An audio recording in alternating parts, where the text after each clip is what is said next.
YouTube channel team MBA। तो आज हम इस वीडियो में बताएंगे कि सिपाही की माँ का सारांश बताने वाले हैं, जो हमारे क्लास 12 में चैप्टर नंबर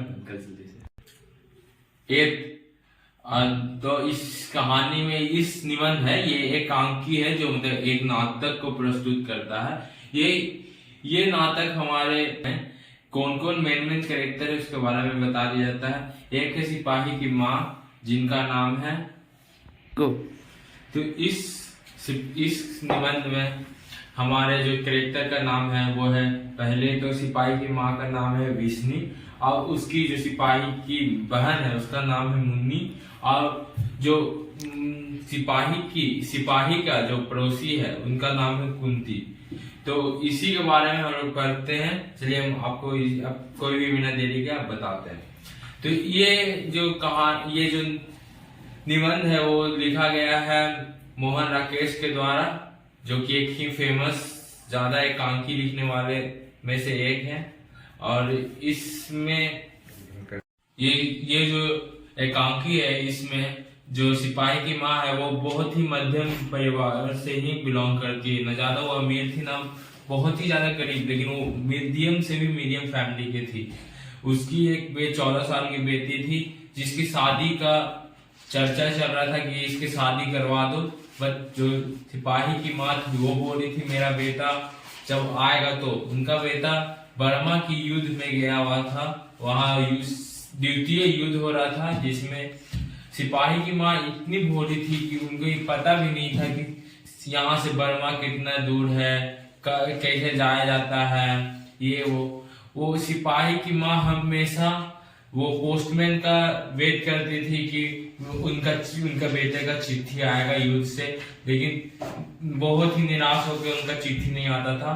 बट लेकिन उसकी जो बेटी थी वो दिलासा दिलाती थी कि अगली बार जरूर आएगा। माँ जो ट्यूसडे को बोली थी उनकी बेटी की अगले जो मंगलवार का होगा उसमें जरूर ही जो भाई का चिट्ठी है वो जरूर आ जाएगा। अब इस कहानी में एक पड़ोसन रहती है जिनका नाम है कि कुंती देवी। वो आके बोल रही थी कि मेरी बेटी 13 साल की है, ये वो मैंने उसकी शादी का सही ठीक कर दिया। पहले के जो जमाना में आदमी मतलब बालिग ज्यादा 18 से कम ही उम्र में शादी हो जाया करता था। बट अब का जो जनरेशन था, ये जो पड़ोसन थी वो बोलने आई कि मेरे बेटी में बहुत ही ज्यादा खर्च हो रहा है, ये वो दिस दैट। बट जो सिपाही की माँ थी उसने कहा कि जब मेरा बेटा आएगा तो सब काम मेरा कर दिया जाएगा, मेरी जो बेटी का हाथ है वो भी पीले कर दिया जाएगा, यानी शादी करवा दिया जाएगा। इसकी का वेट ले लेके वो बहुत ही ज्यादा मायूस होने लगी। बट लेकिन तो ही पड़ोसन और सिपाही की माँ बात कर रही थी, तभी बीच में एक कुम्हार दौड़ के आया। वो बोल रहा है कि एक लड़की आई है बर्मा से। वो बता रही थी कि बर्मा से आई है, वो सब घर घर जाके भिक्षा मांग रही है। लेकिन जब वो सिपाही की माँ पड़ोसन और जितने भी जो सिपाही की माँ की बेटी थी वो गई दरवाजा पे खड़ा हुई, तो देख रही है कि 2 लड़की बहुत ही ज्यादा गंदे कपड़े पहन के घर घर भिक्षा मांग रही खाने के लिए। तो वो सिपाही की माँ के घर दरवाजे पे आई और उसने दोनों ने कहा हे माँ मुझे कुछ खाने के लिए दे दो, मैं बहुत दूर से आई हूँ। इसी पे सिपाही की माँ ने पूछा कि आप लोग कहाँ से आई हो? तो वो बोल रहे कि मैं बर्मा से आई हूँ जहाँ युद्ध हो रहा है, वहाँ बहुत ही ज्यादा ही क्षतिग्रस्त हो गया, पूरा रहने का न खाने का कोई अच्छी नहीं, हम लोग जंगल से छुपा के आए हैं। ये वो तो सिपाही की माँ बोलती है कि उधर तो नदी जहाज से न जाया जाता है। तो बोलती जाया तो जाता है, लेकिन हम लोग बहुत ही छुपा के दलदल में फंस के आए। हमारे साथ बहुत ही आदमी आ रहे, रिफ्यूजी उसको कहा जाता है। वो अलग अलग जगह पे फंस गई थी। बस लेकिन तो इसके बाद वो जो सिपाही की माँ थी विल्सन, वो ज्यादा पूछने लगी बर्मा के बारे में, क्योंकि उनका जो बेटा था वो वही युद्ध में लड़ाई पे गया था, क्योंकि वो सैनिक था एक। लेकिन उसके बाद वो घर से अपनी बेटी मुन्नी को बोलती है कि बेटी इसको 1 कटोरी चावल ये सब दे दो, तो वो दे देती है। तो उसके बाद जब बेटी दोनों सोने जाती है तो धीवरी बंद करते हैं। पहले गांव में जो लाइट नहीं हुआ करता था इसलिए धीवरी चलता था, आप लोगों को तो पता ही होगा। तो वो बंद करती है, फिर वो उनके सपने में उन देखती है बहुत गांव में दूर से उनके 2 सैनिक आ रहा है। 2 सैनिक एक दूसरे को गोली धाए चला रहा है। लेकिन उसके बाद जैसे ही वो मतलब सपने ही में सिपाही की माँ थी, वो उठती है और जाती है गेट पे, तो देखती है उनका बेटा एक सिपाही वो चले आ रहे हैं, एक दूसरे को मार रहे हैं। लेकिन जो उनका सिपाही का बेटा था वो बहुत ही ज्यादा घायल हो चुका था, तो वो उनके गोद में आके गिर जाता है। वो बोलती है मुझे पानी दे दो, उनका बेटा बोलता है मुझे पानी दे दो, बच जाओ डैडी। तो उसी पे सिपाही की माँ बोलती है मैं तुम्हें सत्तू देती हूँ, ये देती हूँ। तो वो बोलता है नहीं मुझे पानी चाहिए। तो उसकी माँ पीतल के बर्तन गिलास में उनको पानी देती है, तो देख रही है कि एक सैनिक उनपे बंदूक लेके खड़ा है। वो एक दूसरे को मारना चाह रहा है कि ये मेरा दुश्मन है, ये वो नहीं है, ये बता रही थी। लेकिन जो माँ थी वो बोल रही थी मेरे बेटे को मत मारो मत मारो। जब गोली लेके सामने खड़ा हो गया उनका बेटा पे, तो बीच में आ गई।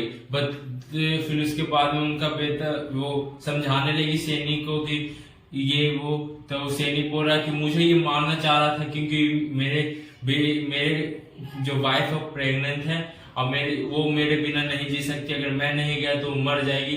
लेकिन ये हम लोग को एक दूसरे के दुश्मन है, क्योंकि लड़ाई में समझ सकते हैं आप लोग एक दूसरे को ज्यादा ही तनाव हो जाता है।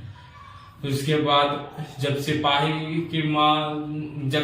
देखा तो वो थोड़ा सा एकदम धकेल के आ गया, और सामने बंदूक था वो छीन लिया और वो जो दूसरे सिपाही था उस पे खड़ा कर दिया जो मानक था। तो देख रही कि तो वो सिपाही उस पर गोली तान गया, तो उसकी माँ बीच में आ गई, बोली नहीं बेटा, इसकी जो बीवी है वो प्रेग्नेंट है, इसके बाल बच्चा, इसकी माँ भी है, वो राह देखती हुई इनका कि मेरा बेटा भी गया है युद्ध पे। इस कहानी यही लास्ट था। इस कहानी देखती है, लास्ट में देखती है वो मार दिया गोली, आगे जाके अंधेरा में चला गया, फिर मार दिया। फिर जोर से उठती और चिल्लाती है मानक मानक मानक, वो नींद में थी। ये इतना ही कहानी था, लेकिन हमारा इस कहानी से यह सीख मिलती है कि सिपाही की माँ एक माँ ही उसकी माँ नहीं थी, वो पूरी सबकी माँ थी, क्योंकि वो अपने बेटे को भी बचाने के लिए सामने आई, और जब दूसरा सिपाही था वो उसको भी बचाने के लिए सामने आ गई।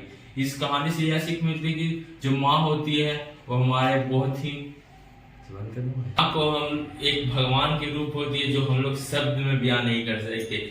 इसलिए हमारे माता पिता को हमेशा ही पूजनीय रखना चाहिए, कभी भी गलत तरह से व्यवहार नहीं करना चाहिए, क्योंकि वो हमारे माता पिता हमारी भलाई के लिए बोलते हैं, नहीं कि किसी और के लिए। इसलिए थैंक यू। तो गाइस जैसा कि आपको देखिए समरी बता चुके हैं सिपाही की माँ का, अभी भी इंपॉर्टेंट क्वेश्चन करने वाले हैं। तो अगर आपको समरी अच्छा लगा हो तो हमारे चैनल को सब्सक्राइब कर लें और आगे तक लास्ट तक वीडियो देखें, बहुत इंपॉर्टेंट क्वेश्चन है। बिना देरी के पूरा स्टार्ट करते हैं। हम लोग का टोटल क्वेश्चन है यहाँ पर 14, ये देखते हैं कितना आंसर कर पाते हैं। चलिए देखते हैं गाइस। तो हम लोग का पहला क्वेश्चन है सिपाही की माँ के रचयिता कौन है? आप लोग जानते हैं गाइस मोहन राकेश जी, जो इस एकांकी के लेखक है। मोहन राकेश के बचपन का क्या नाम था? पहला ऑप्शन मदन मोहन गुललानी, दूसरा कृष्ण मोहन मुकलानी। इसमें आगे भी बोलना ही नहीं है कि आप लोगों ने भी जो चैप्टर है उनका पहला लाइन तो पढ़ा ही होगा, तो मदन मोहन गुलनानी। तीसरा ऑप्शन है हम लोग का, तीसरा क्वेश्चन है मोहन राकेश का जन्म कहाँ हुआ था? रुको गाइस, आप बताइए कमेंट में कि कहाँ हुआ था। जैसे तो हम लोग को पता है, इसका आंसर हम लोग नहीं बताएंगे, आप लोग बताइए। आप लोग बताइएगा। हम लोग का जो नेक्स्ट क्वेश्चन है मोहन राकेश का जन्म कब हुआ था, इसका भी आंसर आप ही लोग बताइएगा। ये बहुत ही ज्यादा इजी है, जो फ्रंट पेज में ही रहता है। आप बोलिएगा तो मैं उसका फ्रंट पेज का फोटो भी आपको शेयर कर दूंगा, लेकिन अगर आप कमेंट करेंगे तब। तो हम लोग का next question, question number 5, Mohan Rakesh का निधन कब हुआ था? मोहन राकेश का निधन ये हम लोग बताएंगे, हम लोग बताने वाले हैं। 3 दिसंबर 1972 को हुआ, या 2 दिसंबर 1971 को हुआ, या 1 दिसंबर 1920 को हुआ? 3 दिसंबर 1972 को हुआ। सही है। मोहन राकेश रचित नाटक संग्रह है उत्तर प्रियदर्शी, पहला राजा, सत्य हरिचंद्र, आस्था का एक दिन। आस्था का एक दिन सही आंसर आसान है ब्रो। तो हम लोग का जो नेक्स्ट क्वेश्चन है मोहन राकेश रचित एकांकियों के नाम बताएं। पहला है आस्था का एक दिन, दूसरा पैर तले का जमीन, उसके बाद अंडे के छिलके और अन्य एकांकी। जानते हैं ना गाइस, समझ रहे हो ना? यही आंसर है। यही आंसर है। जो हम लोग ऑप्शन बी था पैर तले का जमीन, अंडे के छिलके, लास्ट तक अन्य एकांकी। नेक्स्ट क्वेश्चन है मोहन राकेश के कहानी संग्रहों के नाम लिखें। पहला ऑप्शन है इंसान के खंडर, नए बादल। नेक्स्ट ऑप्शन है जानवर एक और जिंदगी। नेक्स्ट ऑप्शन है फौलाद का आकाश, वारिस। नेक्स्ट ऑप्शन है उपयुक्त सभी, क्योंकि सभी है, अब जानते हो गाइस। आखिरी चट्टान तक नामक यात्रा कृतानंद किसने लिखा है? मोहन राकेश ने। मोहन राकेश ने। सही आंसर है। मोहन राकेश द्वारा अनुदित पुस्तकों के नाम लिखें। मृच्छक टिमक, अभिज्ञान शाकुंतलम या उपयुक्त सभी, एक औरत का चेहरा, उपयुक्त सभी। गाइस ये वाले आप लोग आंसर बताएंगे, ऐसे तो हमें पता है, मैं आपको कमेंट में पिन कर दूंगा इसका आंसर, सिपाही की माँ। लेकिन आप पहले बताएंगे। सिपाही की माँ शीर्षक एकांकी किस संग्रह से ली गई है? ओके गाइस, ये आप लोग पता है अंधे के छिलके। और नेक्स्ट हम लोग का क्वेश्चन है, किस पाठ के उद्धृत है, यह भी हमारी तरह गरीब आदमी है, हंसते हुए मेरा अकेलापन, सिपाही की माँ। सिपाही की माँ। सही आंसर है। किस पात्र का कथन है, भैया मेरे लिए जो करे लाएंगे वे तारों और बांधों के करों से भी अच्छे होंगे ना? कौन बोला है इसने? मुन्नी ने कहा था, अपनी माँ को कहा था भाई के बारे में। ठीक है। नेक्स्ट हम लोग का है, लास्ट क्वेश्चन है गाइस, किस पाठ से लिया गया है? नहीं फौजी वहां लड़ने के लिए। क्वेश्चन तो बोलने दो यार। इस बात सही है। नहीं फौजी वहां लड़ने के लिए है, वे नहीं भाग सकते, जो फौज छोड़कर जाता है उसे गोली मार दी जाती है। इसका आंसर सिपाही माँ। तो इसने मैक्सिमम आंसर सही दिया है। अगर आपको ये वीडियो अच्छा लगा हो तो हमारे चैनल को सब्सक्राइब करें और हमारे चैनल को विजिट करें, और भी बहुत सारा वीडियो दिया हुआ है पिछला चैप्टर का, तो उसका जाकर समरी देखें और वीडियो को लाइक कर दें, और जो भी पूछना है कमेंट कर दें और बेल आइकन कॉल पर सेट कर दें। तब तक के लिए इतना ही, और भाई से कुछ पूछना है तो आप पूछना, आप कमेंट कर दीजिए, मैं बता दूंगा। तब तक टाटा, गुड बाय।